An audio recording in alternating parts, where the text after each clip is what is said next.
Ini adalah kisah yang terjadi semasa aku menjadi pemandu lori. Bukan lori yang biasa-biasa, tapi lori yang besar.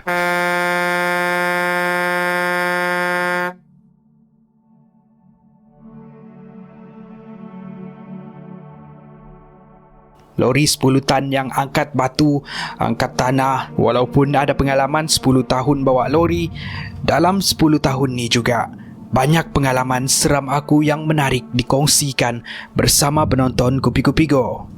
Ada satu hari tu, aku ditugaskan untuk hantar batu ke satu tapak pembinaan yang terletak jauh di dalam hutan. Aku akan turun dan menuju ke pejabat untuk mengambil dokumen-dokumen yang diperlukan. Sambil-sambil aku di sana, aku tanya dengan pihak pengurusan. Selalunya aku tak peduli batu ni untuk apa, siapa yang buat tempahan. Yang aku tahu, aku hantar je. Tapi kali ni aku tergerak hati pula untuk bertanya. Diorang cakap batu-batu tu akan digunakan untuk membina tapak perkuburan yang luas untuk menempatkan penduduk-penduduk di sekitar hutan tersebut. Ikut kiraan aku adalah dalam 30 km juga masuk ke dalam tu. Dengan jalan yang rosak lagi, aku jangka adalah dalam 8 jam juga aku masuk ke dalam. Sebenarnya ramai yang menolak kerja ni sebab jauh masuk ke dalam. Aku pun malas sebenarnya, tapi memandangkan bayaran untuk penghantaran ni agak mahal dari yang biasa, aku pun terima sahaja. Aku mengeluh sekejap, tapi tak apalah, demi mencari rezeki. Kata pihak pengurusan lagi, sebenarnya ada satu tapak perkuburan di situ, tetapi diorang mahu memindahkan tapak perkuburan lama ke tapak perkuburan baru yang lebih luas. Sebelum aku keluar pintu, aku dipesan.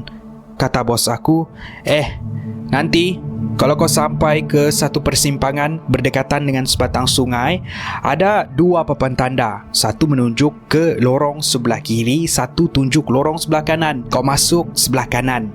Yang sebelah kiri tu lorong ke tapak perkuburan lama. Jangan pula kau salah masuk. Kau kena hantar ikut lorong sebelah kanan. Kau faham?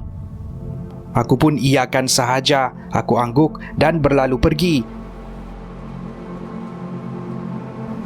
Aduh, sekarang pukul 8. Aku terlambat untuk menghantar batu. Aku teruskan sahaja. Lambat pun lambatlah. Lagipun jalan masuk ni satu hala sahaja. Sudahlah berbukit-bukit. Memang aku tak ada tempat pusing kalau aku mau berpatah balik pun. Dari pukul 8 sampailah ke pukul 9. Akhirnya aku sampai ke simpang berdekatan dengan sungai yang bos aku cakap tadi. Papan tanda yang bos aku cakap tadi tu memang ada. Tapi kan yang aku nampak sekarang ni menunjukkan satu arah sahaja. Arah ke sebelah kiri. Aku pun lupa sebelah kiri tu apa, sebelah kanan pun apa. Yalah, dah penat memandu. Apa yang bos aku cakap tadi tu pun aku tak ingat. Jadi aku teruskan masuk ke simpang sebelah kiri. Mungkin bos aku silap cakap tadi. Jadi aku teruskan perjalanan. Masuk sahaja simpang tu, jalannya memang mencabar. Nasiblah aku bawa lori besar, kalau tak ingin aku nak ke sini, kata aku dalam hati. Dan akhirnya aku sampai juga. Aku boleh nampak macam ada bangunan di situ. Aku pun meletakkan kenderaan aku dan aku perasan beberapa benda. Aku tengok jam pukul 9.30. Macam biasa, kalau dah sampai ke destinasi, aku akan jumpa ketua kawasan tu dan minta dia sign beberapa benda sebelum aku turunkan batu-batu ni. Aku matikan enjin lori dan turun. Tidak jauh dari tempat aku letak lori aku tu, aku boleh nampak pintu masuk di mana ada lampu yang marak menyala di dalam. Jadi aku sangka memang ada orang di dalam. Aku melangkah menuju pintu masuk dan buka pintu. Aku boleh nampak ada seorang yang sedang berdiri sambil melihat aku yang baru sahaja masuk. Seorang wanita. Dia memakai baju hitam lengan panjang dengan seluar hitam. Raut wajah dia aku tak nampak sangat sebab gelap. Aku sapa dia, aku ucap selamat malam. Aku pun jelaskan pada dia yang aku datang nak hantar batu. Aku pelik bila dia tengok sahaja aku. Tapi raut wajah dia di dalam keadaan yang malam-malam tu berubah dan pandangan mata dia tengok mata aku dengan tajam. Masa ni, aku dah rasa ada sesuatu yang tidak kena. Dia tanya lagi, "Apa ni?" Dia perasan juga aku ni nak suruh dia sign dokumen tu. Aku jawablah, "Cik, ni dokumen cik perlu sign, barulah saya boleh turunkan batu-batu ni." Lepas tu, apa yang dia cakap ni buat aku keluar dari pejabat tu serta-merta. Wanita tu tanya aku, "Surat mati aku mana?" Hah? Mata aku terbeliak mendengar soalan wanita tu. Aku tanya, surat mati apa, cik?" Dia kata lagi, "Surat mati aku mana?" Dia ulang benda yang sama. Aku cakap, "Jangan main-main, cik. Saya ni nak cepat ni." Wanita tu tanya soalan yang sama lagi. "Surat mati aku mana?" Sambil suara dia berubah menjadi garau, dia mengambil satu langkah ke hadapan, ke arah kawasan yang lebih terang dari tadi. Kali ini, raut wajah dia aku nampak dengan jelas. Muka dia hancur sebelah. Biji mata dia terkeluar. Badannya berlumuran darah sambil dia ulang benda yang sama. "Surat mati aku mana? Surat mati aku mana?" Aku keluar dari pejabat. Aku masuk ke dalam lori. Aku hidupkan enjin dan berambus dari situ. Aku masa tu memang panik gila. Kelang kabut aku radu jalan yang sempit dan berlubang tu.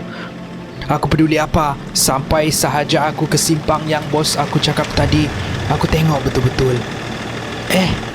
Kali ni ada dua papan tanda pula. Satu ke kiri bertulis tapak perkuburan lama, yang kanan pula tulis tapak perkuburan baru. Aduh, jahanam betul. Kenapa tadi tak ada benda ni aku nampak? Aku pun pusing masuk ke lorong kanan tapak perkuburan baru, dan akhirnya aku sampai juga di tempat yang sepatutnya aku pergi. Rupanya tadi aku masuk ke tapak perkuburan lama. Lega aku rasa. Macam juga tadi, lepas aku meletakkan kenderaan, aku turun dari kereta dan cari pejabat pengurusan. Memang betul lah kata aku dalam hati. Sebab aku nampak beberapa kereta dan kawasan-kawasan yang sedang dibangunkan. Aku masuk pejabat dan perkenalkan diri aku di sana dan minta sign dokumen-dokumen ni. Aku cerita dengan diorang apa yang terjadi tadi. Ada 3 orang di dalam pejabat tu masa tu. 3 lelaki, seorang wanita. Aku pun ceritakan macam mana aku boleh salah lorong. Aku sampai ke atas dan jumpa seorang wanita yang minta surat mati dia. Salah seorang dari diorang cakap, "Lah, memanglah. Di atas tu tapak perkuburan lama. Di bawah ni yang kami tengah buat tapak perkuburan baru. Di atas tu sebenarnya tak ada orang. Wanita tu sebenarnya anak bekas penjaga tapak perkuburan di atas tu. Dia meninggal dunia akibat sakit jantung. Dia memang terkenal. Atau lebih tepat lagi, roh dia memang terkenal. Sering mengganggu orang sekeliling. Kena-kena lagi encik pun datang malam. Memang malang lah nasib encik." Sambil dia menyambung lagi penjelasan dia kepada aku. Begini ceritanya. Dia dan adik-beradik dulu meninggal dunia. Memang sudah disahkan meninggal, tapi ayah dia tak dapat terima kenyataan diorang meninggal dunia.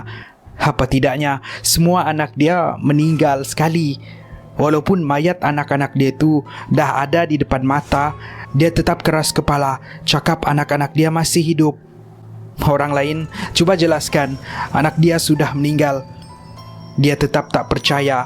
Dia balik-balik tanya, mana surat mati? Mana surat mati? Kononnya nak bukti dahulu sebelum dia menguburkan anak-anaknya. Ikut cerita, dia tak pernah kubur mayat anak-anak dia tu. Jadi roh anak-anak dia tidak tenteram sehinggalah hari ini. Itulah, kalau ada muncul, roh-roh mereka akan tanya, mana surat mati? Mana surat mati? Aku dengar penjelasan lelaki tu, meremang habis bulu roma aku. Aduh, memang malang betul nasib aku. Tak apalah, sampai juga aku ke sini. Jadi aku minta sign, lepas tu aku balik. Kemudian seluruh pejabat tu sunyi sepi. Tak ada seorang pun diorang yang bercakap. Semua melihat aku dengan pandangan mata yang sangat tajam. Aku pun terdiam juga.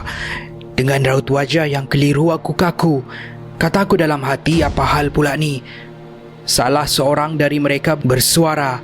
Katanya, sebenarnya kan encik, sebenarnya yang meninggal ada 4 orang. Mayat seorang di tapak perkuburan lama, yang 3 lagi di sini. Mata aku terbeliak.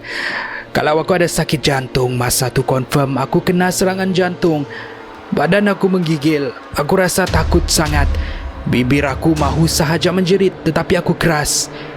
Tiba-tiba, dengan serentak, diorang bersuara. Surat mati kami mana? Sangkaan aku betul. Ini pun bukan manusia. Aku bergegas keluar, masuk ke dalam lori, start enjin dan berambus dari situ. Aku radu sahaja jalan-jalan yang berlubang. Yang penting aku keluar dari situ secepat yang mungkin. Drive. Akhirnya aku keluar dari kawasan pendalaman tu. Aku singgah ke kedai mamak dan tunggu di sana sampailah hari siang. Keesokan paginya, aku ceritakan apa yang terjadi dengan bos aku. Habis aku kena marah. Aku tak peduli. Biarkan aku kena marah kah? Apakah?